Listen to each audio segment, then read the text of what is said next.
Bom, vocês perceberam que o cenário tá diferente, né? Eu tô aqui na minha casa e esse vídeo é para complementar aqueles anteriores que eu tava falando sobre gestação de risco, né? Eu tava explicando que eu sou uma gestante de alto risco, né? O bebê ainda não nasceu, os fatores que me colocaram nesse alto risco. E aí, no dia seguinte ao que eu fiz aquele vídeo, eu apresentei, embora eu fosse uma gestante, eu seja uma gestante que tá bem controlada, que a gente considera bem controlada, eu tive picos pressóricos no dia seguinte e acabei ficando internada. Então, a ideia desse vídeo de hoje é a gente continuar nessa sequência de gestação de alto risco e a importância de prestar atenção nisso por conta da questão de mortalidade materna, mesmo em gestantes bem controladas. Gestação de risco significa que existe mais chance de alguma coisa acontecer, tanto com a mãe quanto com o bebê.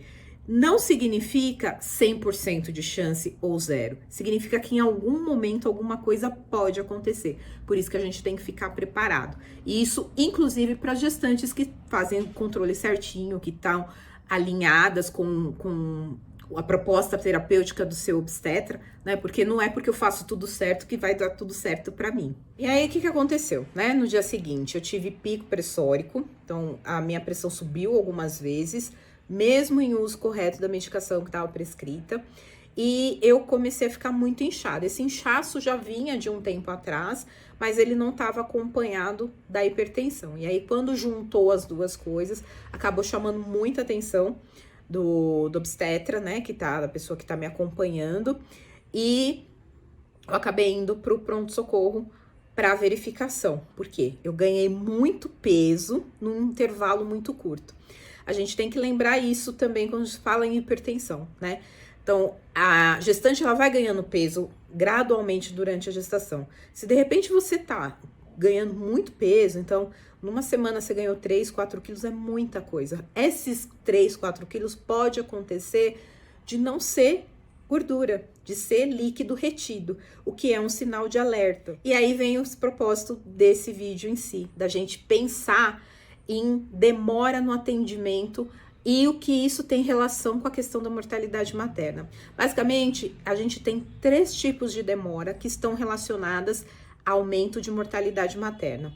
Uma demora relacionada ao paciente, uma demora relacionada ao acesso e uma demora relacionada aos profissionais de saúde em si. Aí eles começarem a atuar para trabalhar em relação buscando a diminuição dessa mortalidade, cura dessa mulher.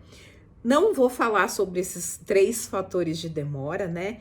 Mas o que eu quero salientar mais é a questão da demora em relação ao paciente, que é o que depende da gente.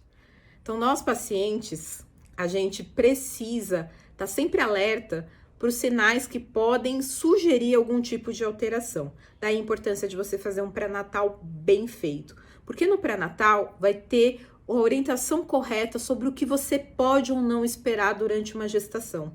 E a gente tem que lembrar desses sinais, dessas orientações, porque muitas vezes a falta de reconhecimento por conta da gestante ou às vezes do familiar que está com ela pode gerar um atraso que vai repercutir eventualmente até com a morte dessa mulher. Então você não olhar os sinais de alerta, né? Não perceber que eu tô ficando inchada demais, tô aumentando de peso demais, minha glicemia tá descontrolada, ou o neném não tá mexendo, tive algum sangramento, isso não é nada, eu vou no pronto-socorro, vai e volta, eles me mandam para casa. Não importa, você pode ir 100 vezes pro pronto-socorro e voltar para casa. É muito melhor que isso aconteça do que você ir e não voltar. E chegar num ponto em que mesmo com a melhor assistência possível, não é viável que seja feito mais nada, porque já tá tão grave, o quadro já tá tão avançado que não tem tecnologia, não tem profissional, não tem nada que possa ser feito para melhorar essa situação. Então, em relação à primeira espera, que é a espera do paciente, que eu espero salientar para vocês? Preste atenção nos sinais, tanto seu quanto das pessoas, as pessoas falando para você, e não tenha medo de ir para o pronto-socorro e voltar. Tudo bem.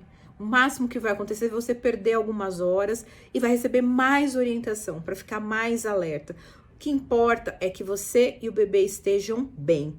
Porque a mortalidade materna, ela não afeta só a mãe, ela vai afetar toda uma família. Então, quando a gente fala de mortalidade materna, a gente tá falando não só da mãe, né? A gente tá falando de uma cadeia de vínculos enorme que é quebrada, de crianças que crescem sem mãe, órfãs, de força de trabalho que é perdida porque são mulheres muito jovens, mas principalmente de mortes que são, na grande maioria das vezes, evitáveis.